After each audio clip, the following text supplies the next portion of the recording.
adianta. Gente feia pode em qualquer ângulo. Pode deixar assim mesmo, começou a aula, é isso. Nós estávamos conversando aqui, pessoal, sobre ângulos, sobre hoje tem Photoshop que melhora a imagem, mas quando é feio não adianta entrar aqui para a criação do Senhor, que é Ele que nos valoriza, é Ele que nos diz, filhinho abençoado, nos diz, não é filhinho abençoado. Então eu me consolo com meu Deus. Amém? E hoje a nossa aula é importante, nós continuamos aí nossa disciplina sobre a genuína autoridade e submissão. E a aula de hoje, dentro da matéria que estamos estudando, vai da página 17 a 21. Páginas 17 a página 21. Amém? Que é o capítulo 2. Já entramos no capítulo 2, a queda do homem. A queda do homem. Então nós vamos acompanhando. Aí temos aqui o quadro branco com as divisões dos tópicos, aqui, ou do tópico. Nós temos aqui então o tema principal, a autoridade, a verdadeira autoridade de submissão. O tópico de hoje é a queda do homem, e temos um subtópico que eu achei interessante, que é, qual é o subtópico aí? Quem pode ler para nós aqui? Pode ler, Sara? Consegue ler aqui? O ambiente antes da queda. O ambiente antes da queda. Nós, na aula passada, estudamos sobre a queda, as implicações da queda, o enredo da queda, falamos sobre o anjo de luz, o querubim ungido, o anjo da guarda, que foi-lhe dado, delegado a autoridade, e ele usurpou essa autoridade. Falamos sobre unção, falamos sobre presunção, falamos sobre orgulho, falamos sobre vaidade, comércio, vendendo a ideia, enfim, concluímos que a queda foi todo um conjunto de atitudes, de ações, pensamentos, intenções que culminaram na rebelião de Lúcifer, que se tornou o diabo, o nosso inimigo, que significa o adversário, a palavra diabolos, adversário. E hoje nós vamos falar mais um pouco sobre o ambiente da restauração de todas as coisas. Lembra-se que nós falamos sobre aquele ato que há entre o versículo 1, o versículo 2, o hiato de eras passadas, não havia conceito de tempo. Como é que nós calculamos o tempo? Como é que eu sei o conceito de tempo? Vamos aí para o aspecto mais astronômico da coisa. Como é que o homem começou a dividir o tempo? Qual é o primeiro sinal, o principal vetor, o principal sinalizador, o ponto principal que norteia, que faz que nós entendamos o tempo? Os astros? Os astros, não é? Principalmente o nosso astro, o Sol. Nós sabemos do tempo por quê? Nós calculamos a rotação da Terra em função do Sol. Antigamente as pessoas pensavam que a Terra era o centro do universo até. Aí com os estudos e tal, Copérnico, Galileu Galilei, enfim, nós estudamos isso, descobrimos que na realidade não é o geocentrismo, mas é o heliocentrismo. Vocês estudam isso aí em geografia, em estudos, na escola, não lembro nem bem qual é a disciplina, mas estudamos isso, não é, Sara? O heliocentrismo. O Sol que é o comanda todo o sistema planetário, e é por aí que a gente começa a entender tempo. Veja bem, no primeiro ato de criação, nós não temos ideia de tempo. Não havia nenhum sistema planetário para poder delinear, dar a nós ideia de tempo e espaço. Então a gente não pode aqui ficar falando que era 6.000 anos, 1.000 anos. Tem gente que entra nessa literalidade e vai se perder, não vai chegar a conclusão nenhuma. Não entra nessa literalidade de tempo a partir de uma referência do sistema solar, do sistema planetário. Nós temos que entender que esses tempos aí eram eras, e não dá para se contar em relógio. Se Albert Einstein estivesse aqui dando esta aula, Quem conheceu Albert Einstein? Vocês conheceram ele?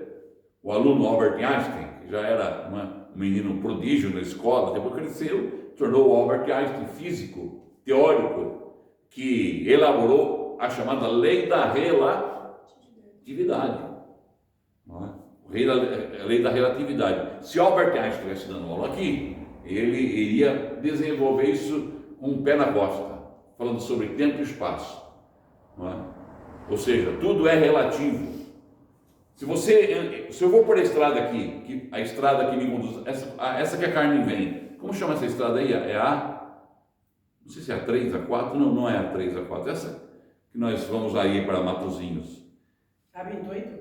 Não é a 28, tem a 28, mas essa aqui, essa transversal aqui, que eu não sei o nome dessa autoestrada, mas ela me leva até, por exemplo, até onde a Carmen habita, ali, até a Senhora da Hora. Você pega aquela estrada e vê um avião passando, descendo por o aeroporto, parece, quando você olha da estrada para o avião, o movimento que você está fazendo no seu carro, você vê a velocidade passar, não é? Tremendo aqui no seu lado. Quando você olha para o avião, parece que o avião está parado. Já teve essa sensação? O avião, em relação ao tempo, espaço que você está andando, o avião, na sua ótica, está o quê?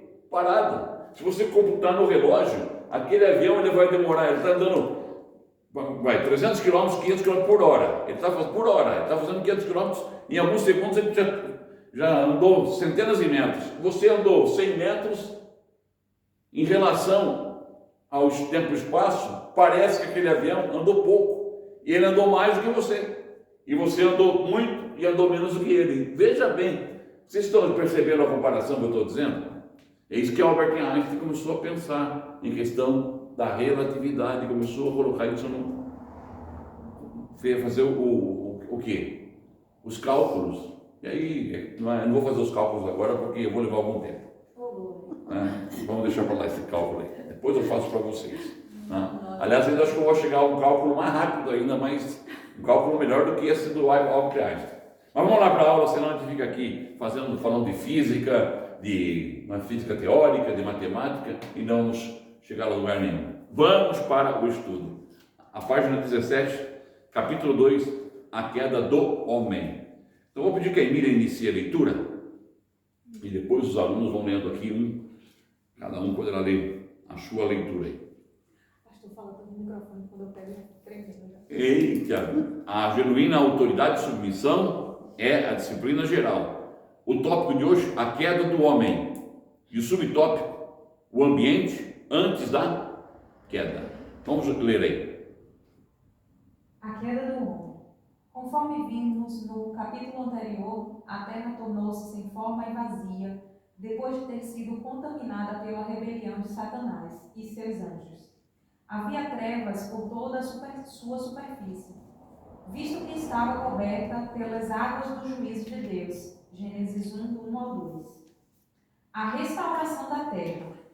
Para restaurar o dano que Satanás havia causado à terra, o Espírito de Deus, que pairava por sobre as águas da morte, veio trazer-lhe vida novamente. Disse Deus: haja luz, e houve luz. E viu Deus que a luz era boa, e fez separação entre a luz e as trevas. Chamou Deus a luz dia e as trevas noite. Houve tarde e manhã, o primeiro dia. Versículo 3 ao 5. Nessas passagens, chama a atenção a criação de Deus por meio de sua palavra. Logo no primeiro dia da restauração da terra, vemos a participação de Deus Pai, pois Deus é luz e não há nele treva nenhuma. 1 João 1, 5. E porque Deus, que disse: das trevas resplandecerá a luz, Ele mesmo resplandeceu em nosso coração, para a iluminação do conhecimento da glória de Deus na face de Cristo. 2 Coríntios 4, 6. Deus é a fonte da luz. 1 João 1, 5. E da vida. João 8, 12 e do 11 ao 25. Onde houver luz, haverá vida. Esse foi o primeiro dia. Amém. Até aí tá bom. Então nós temos aqui o autor relembrando a aula passada sobre a questão do juízo de Deus sobre aquela primeira criação, que eu alinho completamente com essa interpretação. Eu alinho completamente com essa interpretação desse ato que há entre, no princípio criou Deus os céus e a terra. A terra tornou-se sem forma e vazia. E o verbo no hebraico, tornou-se, ou tornar, me dá ideia, me dá autorização para interpretar assim. Tornou-se. Ou seja, houve algo catastrófico que alterou aquela primeira criação e que causou caos. E nós temos aí, após esse juízo, águas que cobrem a terra. É interessante que hoje quem estuda arqueologia, geólogos que estão estudando a terra, que ficam cavando e marcando lugares, demarcam lugares, estão descobrindo coisas. O que o pastor Bonani pensa? O que vocês pensariam? Eu viajo muito, amados, não sei se é uma esquizofrenia santa, mas eu viajo muito nas minhas interpretações. Eu creio que essa primeira criação foi uma grande civilização. Não sei se era mais tecnológica do que a nossa, talvez até fosse bem mais avançada do que a nossa.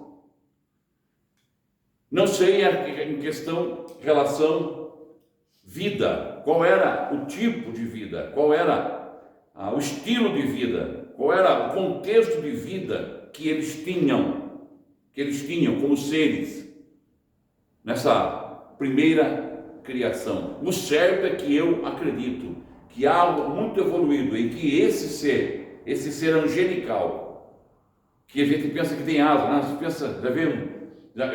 O pessoal já viu, pode ver, com todas as interpretações que nós temos da tentação de Jesus, por exemplo, no deserto, você vê sempre um anjo com uma asa grande, levando Jesus lá em cima do pináculo, não é isso? Claro, essa é a nossa imagem, a imagem meio medieval, uma imagem que a gente aprendeu da cristandade, que anjo tem asa, mas a ideia de asa e de voar e de ter essas habilitações vai muito mais além do que nós imaginamos, do que vai a nossa vã imaginação. Era um ser absolutamente poderoso, poderosíssimo. Um ser que governava, que era capaz de delinear, de governar, de dirigir, de administrar, de gerenciar coisas enormes.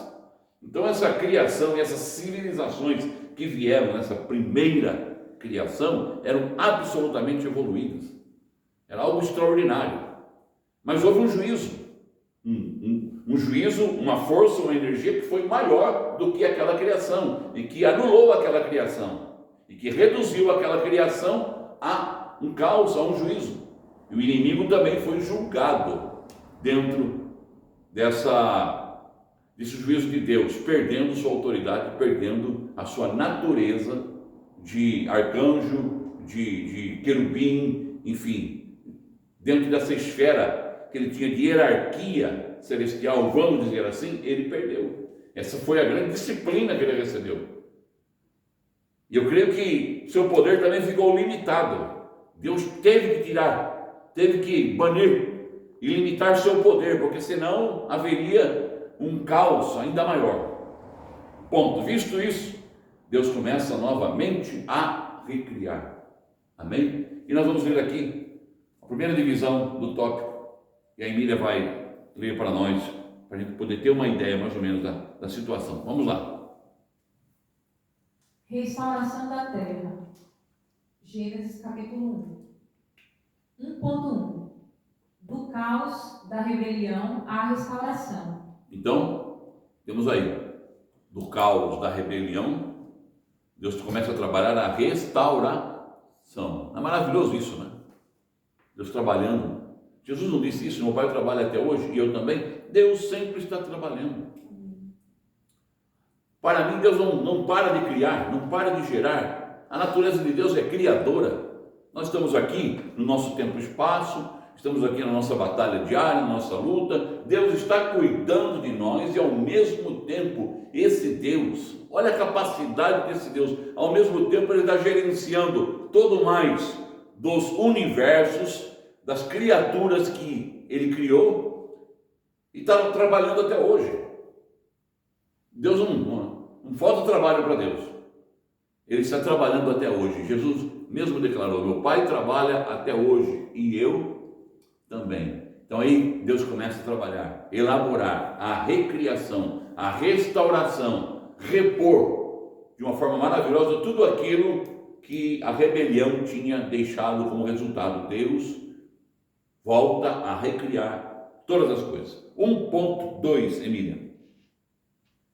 Das águas do juízo à nova criação. Então vocês veem ali em Gênesis, nós contemplamos no princípio criou Deus os céus e a terra, porém, era sem forma e vazia, e havia trevas sobre a face do abismo. Aliás, sem forma e vazia deixa a conotação de um Deus que, se fosse uma primeira criação já, era uma criação de certa forma deformada. Entendendo a terra tornou-se sem forma e vazia, nós percebemos que houve uma alteração.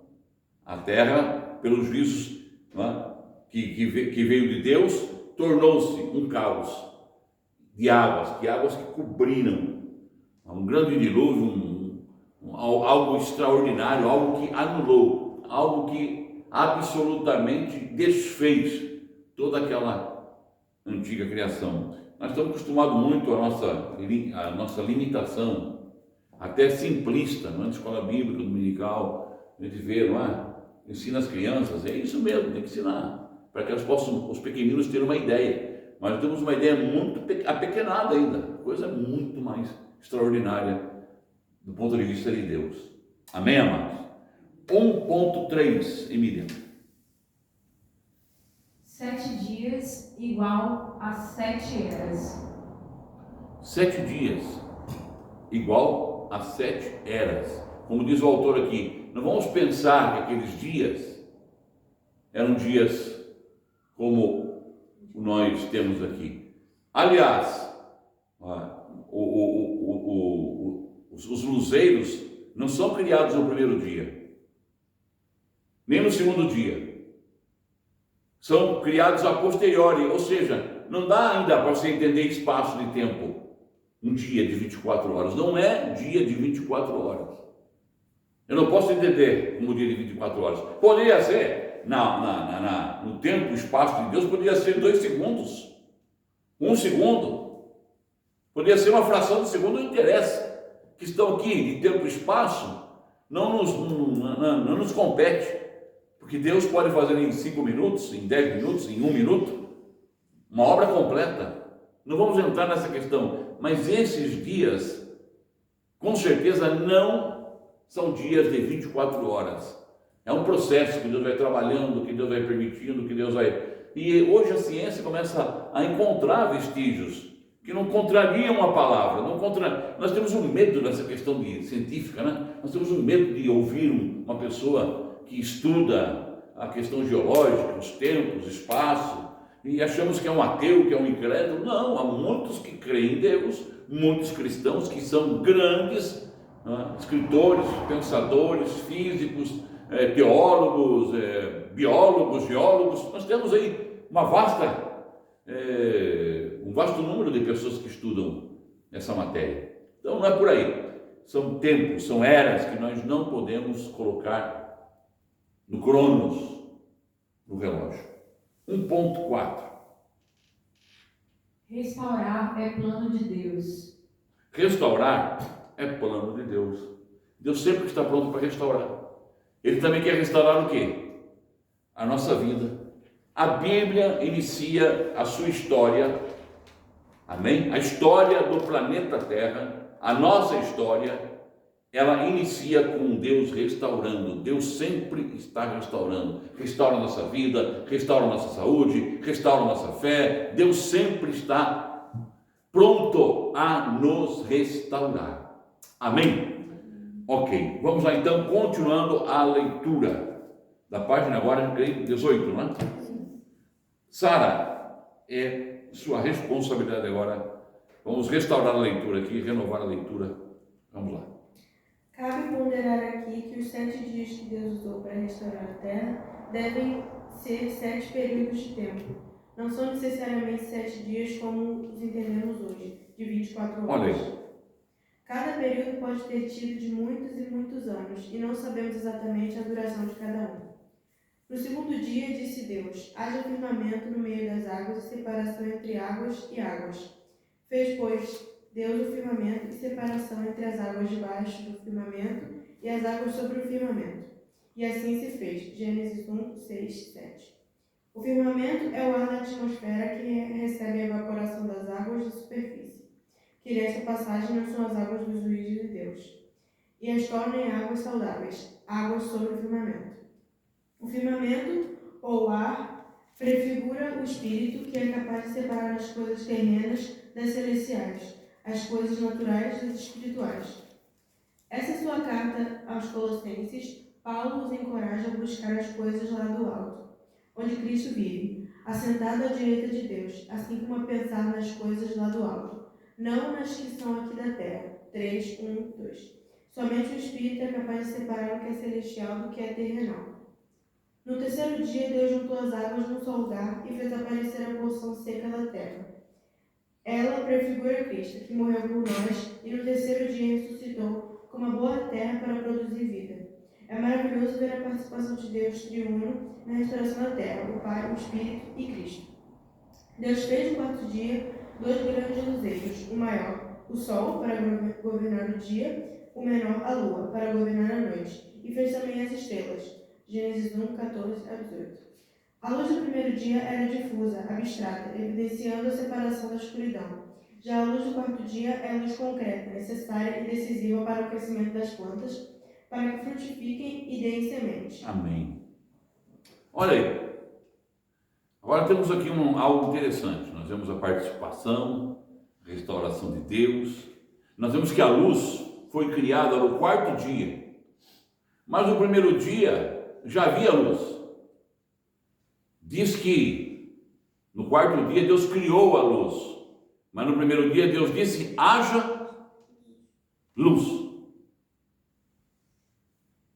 Quem já trabalhou com prancheta de desenho?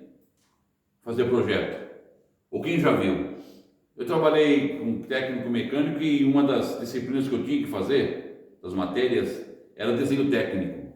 Então você tinha uma prancheta. Eu tinha que comprar nas papelarias uns cadernos, umas folhas grandes assim, ou eles forneciam, não lembro bem. E ali você desenhava peças de carro, peças que você ia fabricar, ia para a indústria. Você tinha que aprender a fazer desenho em 3D. Naquela época era tudo manual, não tinha computador. Mas para que você trabalhasse bem a prancheta, ela estava ali no projeto, você tinha que acender o quê? Uma luz. Aí eu vejo, olha como que eu vejo Deus trabalhando. Hoje a ciência, hoje a astrofísica, os físicos, os astrônomos, eles descobriram, entendem ou interpretam que antes de haver a luz do sol, a luz das estrelas, houve uma luz chamada luz cósmica, que é a primeira luz que iluminou, o primeiro feixe de luz que aparece no universo que nós conhecemos, chamada luz cósmica, a luz de fundo. É essa luz aqui que o autor fala no primeiro dia, e diz: Deus, haja luz. É a luz cósmica, é a luz que parece que Deus usa para iluminar todo o projeto, a prancheta, o projeto dele. É uma linguagem bonita também, comparativa, de um ser que parece um engenheiro, um técnico, um projetista que está ali, um arquiteto que está desenhando na sua prancheta. Vamos para um arquiteto que é mais simples de nós compreendemos. Um arquiteto que está desenhando uma casa, um prédio, ele precisa de luz. Então ele tem um foco de luz ali. Então essa luz, ela trabalha, essa luz ilumina. Quando Deus, ele entra em nossa vida, a primeira coisa que ele faz é iluminar o nosso caminho. Ele ilumina. Essa luz traz entendimento, essa luz nos mostra que estamos em trevas, ela ilumina, ela brilha, e a gente começa a ver as coisas de Deus, onde elas estão organizadas, o projeto de Deus fica claro aos nossos olhos espirituais. Então Deus começa a trabalhar assim, com essa luz.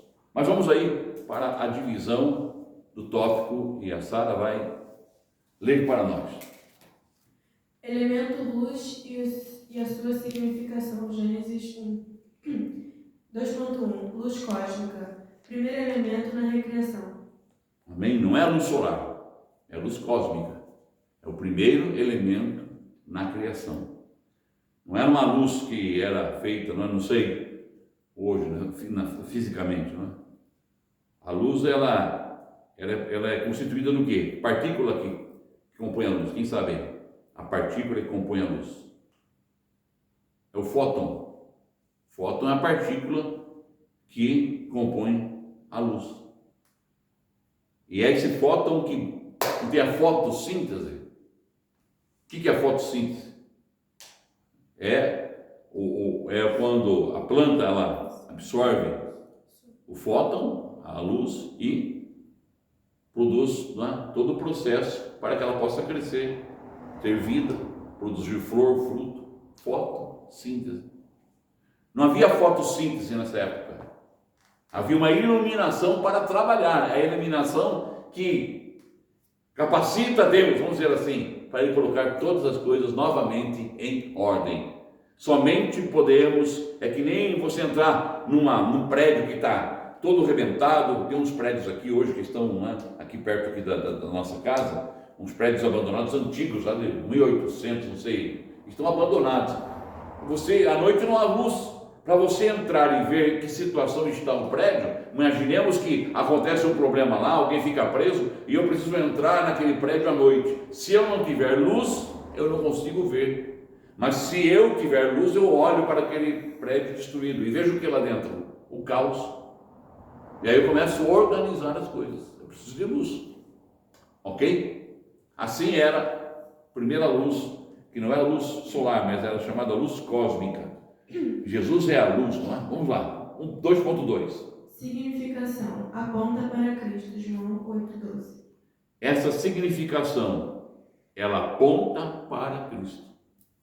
Jesus disse o quê? Eu sou a luz do mundo. Quem anda na luz não terá trevas. É até bom nós lermos João capítulo 8, verso 12. Amém? Eu sou a luz do mundo. João capítulo 8, verso 12. Pode ler quem encontrou? Pode ler. Felipe, lê para nós bem forte. De novo Jesus começou a falar com eles e disse: Eu sou a luz do mundo. Quem me segue nunca andará na escuridão. Olha aí. Mas terá a luz da vida. Eu sou a luz do mundo.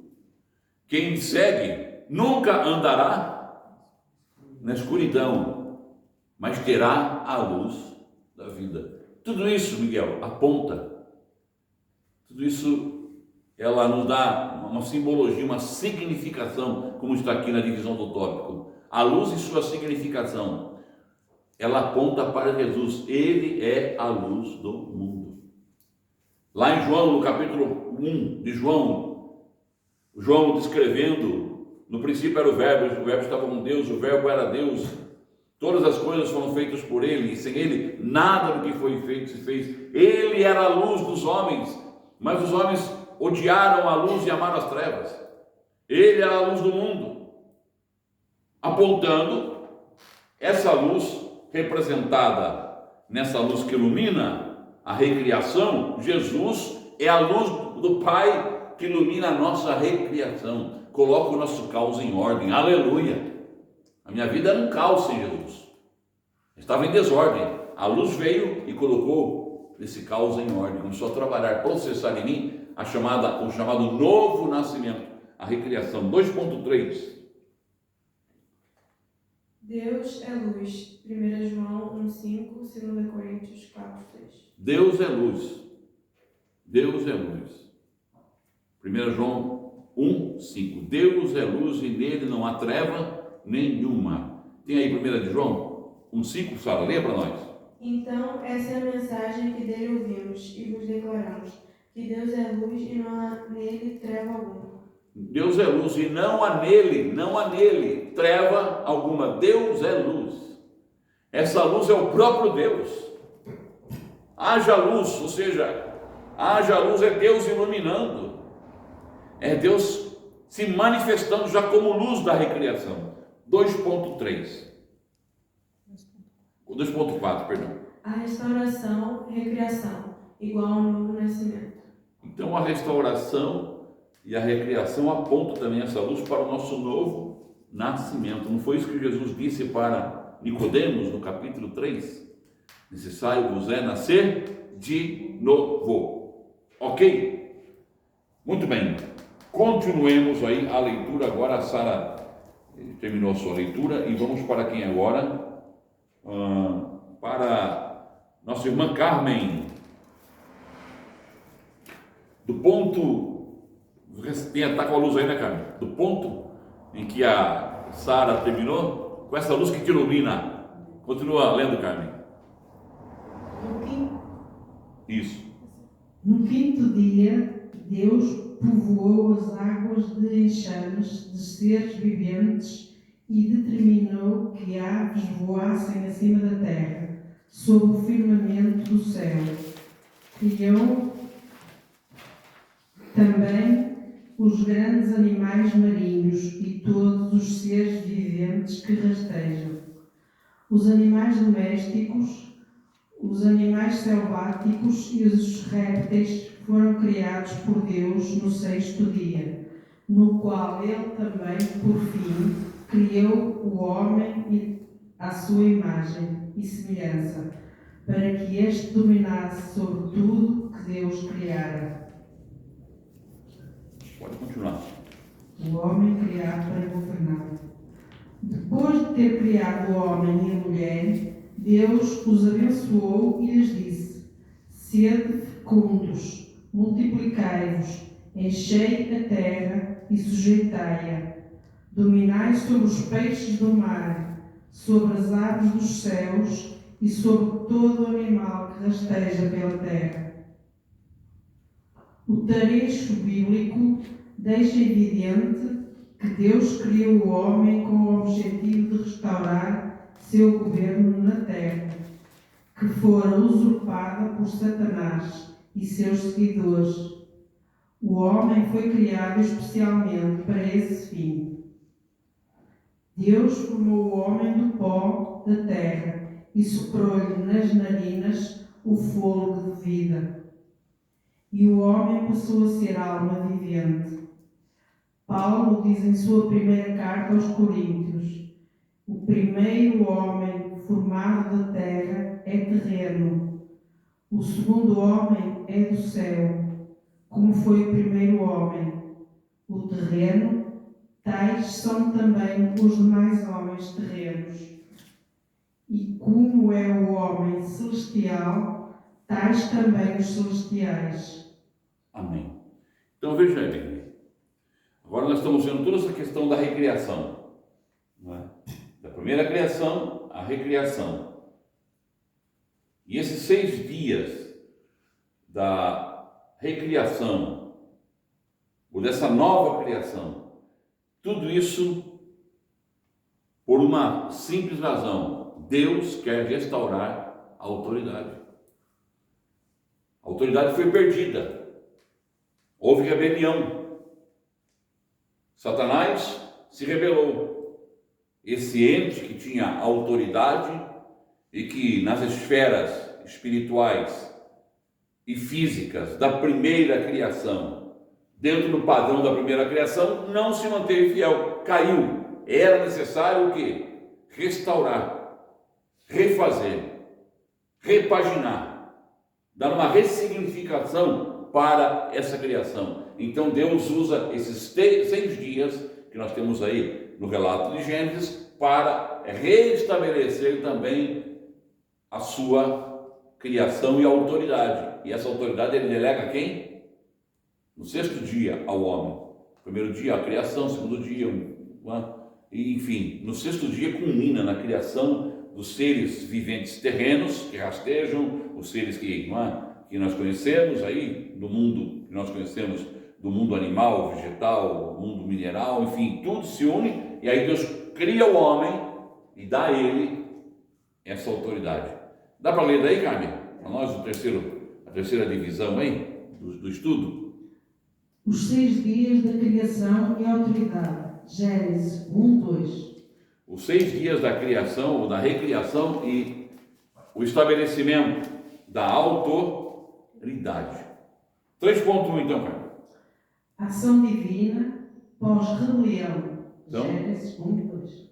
O Gênesis capítulo 1 e capítulo 2, na realidade, também está dentro desse. A gente lê aquele padrão de Gênesis 1 e 2 e vê ali apenas uma criação. Eu interpretei também muito tempo isso como a primeira criação. De repente comecei a entender que aquele capítulo 1 e capítulo 2 tem tudo a ver com a criação que nós conhecemos hoje, mas também tem tudo a ver com o restabelecimento de uma autoridade que foi perdida, que caiu, e por incrível que pareça, caiu de novo. Eu acho Deus incrível. Deus não desiste, né, do homem, não. Deus não desiste. Parece que Deus não parece um Deus, de certa forma, um Deus que se permite. Parece que Deus falhou. Será que Deus falhou na primeira criação? Já na primeira? Será que Deus falhou na recriação? E Deus continuou acreditando que hoje enviou Jesus Cristo com outra dimensão, com outro trabalhar em nós. Como Deus é maravilhoso, Deus não desiste daquilo que Ele faz, amém? Ele sabe, claro que Ele sabe, Ele é onisciente, Ele é onipotente, Ele é onipresente, Ele é Deus, Ele não tem a mente como nós temos. Deus é tremendo. Vamos continuar aí então, 3.1, Carmen. Já foi, 3.2. Um processo que se inicia como um projeto bom e termina com ótimo. No primeiro dia, Deus viu que era bom. No segundo dia, Deus viu que era bom. No terceiro dia, Deus viu que era bom. No quarto dia, Deus viu que era bom. No quinto dia, Deus viu que era bom. No sexto dia, Deus criou nós. E diz, é ótimo. Está vendo? Muito bom. Ótimo. Ótimo. Deus achou muito bom ter criado o homem. Por que Deus achou que era muito bom? Porque Deus apostou no homem. Deus acreditou que aquele homem restauraria a sua autoridade. Incrível, não? Deus jogou todas as cartas em cima daquele homem. Por isso que ele diz, é ótimo, é muito bom que eu criei, eu restaurei, agora eu vou dar o poder. Deu de bandeja para o homem. Colocou ele lá no governo, colocou ele lá num lugar onde ele ia delegar tudo. Olha a capacidade desse homem, desse primeiro Adão que Deus criou. Chamar os animais, dar nomes a todos eles. Capacidade de intelecto que ele tinha. Hoje, a psicologia, a psiquiatria, a psicanálise, ou seja, e até linhas espiritualistas, chamam isso do quê? Capacidade do quê? Uma pessoa tem pela mente fazer quem se lembra dessa palavra? Telepatia. Vamos dizer assim, uma capacidade telepática de chamar os animais todos, alinhá-los e dar um nome, governo e trabalho a cada um. Que homem poderoso era esse? Como é que ele ia conversar com uma águia? O homem teria que ter uma capacidade de subir altas montanhas, descer a vales. Olha a capacidade que esse homem tinha. Nós olhamos aqui nossa estrutura hoje, você nem imagina como era a estrutura deste homem.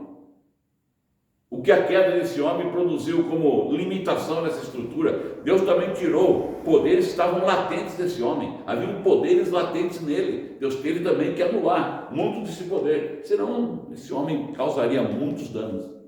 Mas lá está Deus, recriando 6 dias, mostrando que Ele quer restaurar a autoridade. 3.3.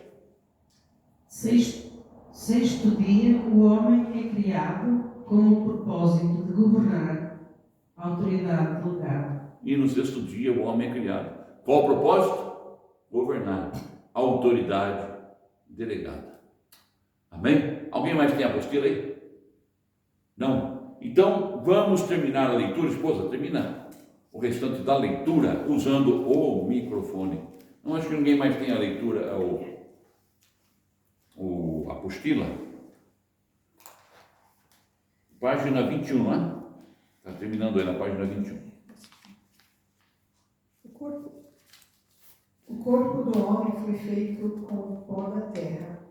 Até mesmo a água usada para dar liga era de uma neblina que regava o solo, porque até aquele momento Deus não fizera chover sobre a terra.